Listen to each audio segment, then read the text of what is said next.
Hello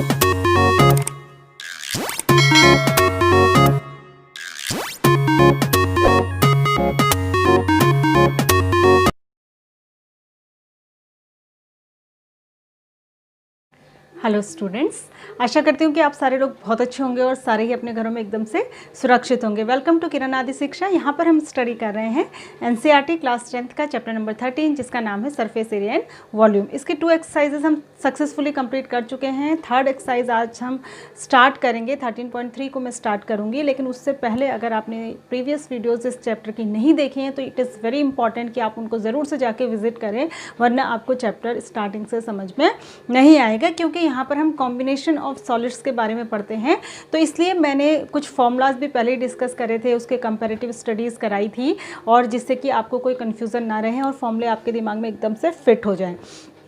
तो आप ज़रूर से उनको विजिट करिए। उसके लिए आप फटाफट से चैनल को सब्सक्राइब कीजिए। वहाँ पर मैंने 10th क्लास की एक प्लेलिस्ट बनाई हुई है, जिसमें जाकर आप जो है इस चैप्टर की प्रीवियस वीडियोस देख सकते हैं। और साथ ही साथ इससे पहले मैं जितने भी चैप्टर पढ़ा चुकी हूँ, मैक्सिमम चैप्टर में पढ़ा चुकी हूँ, 1-2 चैप्टर रह गए हैं, तो उन सब की वीडियोज़ आप वहाँ पर घर बैठे लॉकडाउन में आराम से शांति के साथ मन को शांत करके कूल एंड काम होकर देख सकते हैं, और अपनी बोर्ड एग्ज़ाम की स्टडीज़ को बहुत अच्छी तरीके से आप कंटिन्यू कर सकते हैं। इसके साथ ही 6 to 10th के लिए बाकी जो क्लासेस हैं उन सब के लिए भी वहाँ पर मैथ्स की वीडियोस उपलब्ध हैं, तो आपके छोटे बड़े भाई बहन, आपके फ्रेंड्स सभी इसका फ़ायदा ले सकते हैं। आप लोगों के साथ इसको शेयर कर सकते हैं, क्योंकि ये बिल्कुल फ्री है, इसका कोई भी चार्ज नहीं है। और इस लॉकडाउन पीरियड में जबकि लोग बहुत परेशान हैं, तो इसकी सभी बच्चों को ज़रूरत है, तो आप उनकी ऐसे हेल्प भी कर सकते हैं, क्योंकि ट्यूशन्स वगैरह इस समय अफोर्ड करना मुश्किल है और अवेलेबल भी नहीं है। अब मैं आपको बताती हूँ कि जो 13.3 हम आज स्टार्ट करेंगे, उसमें एक स्पेशल टाइप के क्वेश्चंस आप करेंगे, जिसमें आप रिकास्टिंग ऑफ सॉलिड्स करेंगे, रिफॉर्मिंग ऑफ सॉलिड्स करेंगे। जैसे रिफॉर्मिंग या रिकास्टिंग का क्या मतलब, जैसे हमारे पास एक स्फेयर था और हमने उससे सिलेंडर बना दिया, या फिर हमारे पास एक सिलेंडर था, हमने उससे स्फेयर बना दिया, इस तरीके के क्वेश्चन इसमें होंगे। तो सबसे पहले आपके दिमाग में एक चीज़ क्लियर होनी चाहिए कि जब हम रिकास्टिंग या रिफॉर्मिंग करते हैं तो क्या चीज़ है जो सेम रहेगी। देखिए, शेप तो सेम नहीं रहेगा, क्योंकि शेप ही तो हम चेंज कर रहे हैं, तो जब शेप सेम नहीं रहेगा तो सरफेस एरिया सेम नहीं रहेगा, ठीक है। लेकिन हम उसी मटेरियल को दूसरे फॉर्म में या दूसरी फिगर में या दूसरी शेप में ढाल रहे हैं, तो क्या रहेगा, वॉल्यूम उतना ही रहेगा। मतलब वो जो मटेरियल है, मटेरियल उतना ही है, उसमें कम या ज़्यादा नहीं कर रहे हैं, बस उसकी शेप को चेंज कर रहे हैं। तो याद रखना कि जब भी हम रिकास्टिंग या रिफॉर्मिंग ऑफ एनी सॉलिड करते हैं तो वॉल्यूम ऑफ मटेरियल सेम रहता है, ठीक है, लेकिन क्या चेंज हो जाता है, सरफेस एरिया चेंज हो जाता है। तो यहाँ पर हमारे काम में क्या आने वाला है, वॉल्यूम। तो ये बिल्कुल दिमाग में क्लियर कट आपके दिमाग में होना चाहिए। अब मैं शुरू करती हूँ। 13.3 का जो पहला क्वेश्चन है, इसमें ये कहता है कि a metallic sphere of radius 4.2 centimetre, ठीक है, ये पहला क्वेश्चन है, फर्स्ट क्वेश्चन। आपके पास एक मेटेलिक स्फेयर था, ठीक है, इस स्फेयर की जो रेडियस थी वो 4.2 सेंटीमीटर थी। ध्यान दीजिएगा, अगर एक क्वेश्चन आपके दिमाग में अच्छी तरीके से आ गए तो फिर सारे आप कर लेंगे। एंड सेंटीमीटर इज मेल्टेड, इसको पिघलाया गया, ठीक है, मेटल का था, इसको पिघलाया गया। And recast into the shape of a cylinder, और इसको पिघलाकर जो मटेरियल हमको मिला उससे हमने एक सिलेंडर फॉर्म कर दिया, ठीक है, उससे हमने उसी लोहे को, उसी मेटल को हमने पिघलाया और उससे हमने ये सिलेंडर बना दिया। और इस सिलेंडर की जो रेडियस है वो 6 सेंटीमीटर है। तो ये पूछ रहा है कि find the height of the cylinder. बहुत ही आसान क्वेश्चन है, तो हमें इसकी हाइट निकालनी है, ठीक है। तो मैंने आपको बताया कि रिकास्टिंग में वॉल्यूम सेम रहेगा, तो यहाँ पर मैं डायरेक्ट क्वेश्चन को सॉल्व कर रही हूँ, आप अब समझ गए होंगे। तो यहाँ पर क्या हो जाएगा, वॉल्यूम ऑफ स्फेयर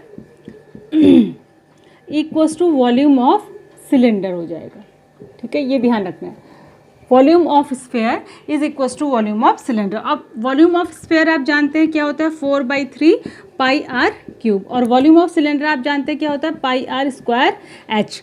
अब यह ध्यान रखने वाली बात यह है कि दोनों का r अलग अलग है, सेम नहीं है, तो इसको r⁻³ कर दीजिए, इसको r² कर दीजिए, ठीक है। h में h1 या h2 लगाने की ज़रूरत नहीं, क्योंकि इधर तो h होता नहीं है, इधर ही h है, तो h को h ही छोड़ सकते हैं। यहाँ पे देखिए, पाई से पाई सबसे पहले कैंसिल हो जाएगा, तो 4/3, इस तरह के क्वेश्चन में पाई हमेशा कैंसिल हो जाएगा, तो पाई की वैल्यू रख के कैलकुलेशन करने की ज़रूरत और अपनी मुसीबतों को बढ़ाने की ज़रूरत नहीं है, क्योंकि पाई यहाँ कैंसिल ही हो जाता है, ठीक है। तो 4/3 r1³, ठीक है, r1 कितना है, 4.2 इंटू 4.2 इंटू 4.2, ठीक है, 4.2 इंटू 4.2 इंटू 4.2 हो गया, इक्वल टू r2 कितना है, R2 आपका था 6 सेंटीमीटर, तो 6 इंटू 6 आप इधर करेंगे और h करेंगे। अब आपको क्या चाहिए, आपको तो h चाहिए ना, तो h के अलावा जो भी चीज़ यहाँ है उसको इधर ले आएंगे, और जो चीज़ यहाँ मल्टीप्लाई में है यहाँ डिवाइड में आती है। अब इतना बताने वाली बात नहीं है क्लास 10th को, लेकिन मैं फिर भी बता दे रही हूँ। तो ये 6 इंटू 6 यहाँ पर आएगा, ठीक है। तो ये जितना भी ये कैलकुलेट होगा, जब आप इसको कैलकुलेट कर लेंगे तो आपके पास जो आंसर आ जाएगा वो आपके पास आएगा 2.744 सेंटीमीटर। इसको आप कैलकुलेट कर लेंगे, इतना आप कर सकते हैं, ठीक है। तो आपके पास 2.744 सेंटीमीटर जो है हाइट ऑफ द सिलेंडर आ जाएगी, ठीक है। कैलकुलेशन आप कर लेंगे ना। तो ये क्वेश्चन नंबर 1 था, बहुत ही आसान था, इसमें कुछ था ही नहीं, ठीक है। क्वेश्चन नंबर 2 पे आते हैं। क्वेश्चन नंबर 2, सारे क्वेश्चन ऐसे ही है। क्वेश्चन नंबर 2 देख लीजिए। 2 पे ये कह रहा है metallic spheres of radius 6 centimetre, 8 centimetre and 10 centimetre. अब यहाँ पे 3 स्फीयर थे मेटेलिक, एक था 6 सेंटीमीटर रेडियस का, और एक था थोड़ा इससे बड़ा 8 सेंटीमीटर रेडियस का, और एक था और इससे बड़ा 10 सेंटीमीटर रेडियस का, ठीक है। ये था 6 सेंटीमीटर रेडियस का, ये 8 सेंटीमीटर रेडियस का, और ये था 10 सेंटीमीटर रेडियस का, ठीक है। और इन सबको हमने जो है मेल्ट किया और इससे जो है एक सिंगल स्फीयर बना दिया, और उस सिंगल स्फीयर की बड़ा बनेगा, बहुत बड़े बनेगा। मैं इतना बड़ा जगह नहीं है यहाँ पे, तो ये बड़ा ही बनेगा। 3 को पिघला के जब आप बनेंगे तो ये जो नया बना इसकी आपको रेडियस निकालनी है कि इसकी रेडियस क्या होगी। मान लिया ये R1 थी, ये R2 थी, ये R3 थी और ये R4 है, तो R4 आपको फाइंड करनी। तो क्या होगा, इन तीनों का वॉल्यूम मिला के इसका वॉल्यूम बन रहा है ना, तो इसका वॉल्यूम प्लस इसका वॉल्यूम प्लस इसका वॉल्यूम इक्वल्स टू इसका वॉल्यूम रख देंगे, बस कुछ नहीं करना है। तो स्फीयर के वॉल्यूम का फॉर्मूला क्या होता है, 4/3, पहले वाले का आ जाएगा पाई R1 क्यूब, प्लस फिर आ जाएगा 4/3 पाई R2 क्यूब, फिर प्लस आ जाएगा 4/3 पाई R3 क्यूब, यही आएगा ना। और इक्वल्स टू क्या आ जाएगा 4/3 पाई R4 क्यूब। इन तीनों का वॉल्यूम प्लस करके चौथे वाले के वॉल्यूम के इक्वल हो जाएगा। 4/3 कॉमन ले लीजिए, पाई भी कॉमन ले लीजिए, तो अंदर आएगा R1 cube plus R2 cube plus R3 cube. मैं ऐसा क्यों कर रही हूँ बेटा, क्वेश्चन को हमें इस तरीके से सॉल्व करना है कि हमारा टाइम सेव हो। हमको शॉर्टकट तरीके से, हम इन तीनों का अलग अलग कैलकुलेट करते हैं, बहुत कैलकुलेशन बढ़ जाती है, तो हमें शॉर्टकट तरीके से करना है। जो कैंसिल हो रहा है उसको काट देना है और बाद में हमको वैल्यूज़ रखनी है, जबकि और कुछ कट नहीं रहा हो। तो 4/3 पाई यहाँ से कट गया, हमारी कैलकुलेशन आसान हो गई। तो यहाँ पर R1 क्यूब क्या हो जाएगा, 6 का क्यूब प्लस 8 का क्यूब और प्लस 10 का क्यूब, ठीक है। 6 का क्यूब प्लस 8 का क्यूब प्लस 10 का क्यूब, ठीक है। तो इक्वल्स टू हो जाएगा आपका R4 का क्यूब। तो 6 का क्यूब कितना होता है, आई थिंक 216 होता है, देख लीजिएगा आप। और ये होता है 512 और ये होता है 1000, ठीक है, is equals to R4 cube, ठीक है, is equals to R4 cube. तो R4 क्यूब जब आप इन तीनों को प्लस करेंगे तो दिखाई दे रहा है आपको, ठीक है।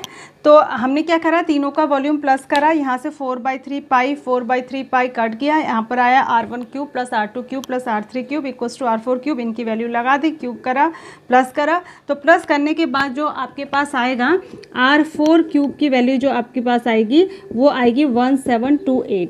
और यहाँ से जब आप R4 निकालेंगे तो आपको क्यूब रूट ऑफ 1728 करना पड़ेगा, और जब आप इसका क्यूब रूट निकालेंगे तो ये आता है R4 की वैल्यू जो आपके पास आएगी वो आएगी 12 सेंटीमीटर। तो ये जो नया आपके पास गोला बनेगा इसकी जो वैल्यू आएगी ये कितनी आएगी, 12 सेंटीमीटर आएगी, ठीक है।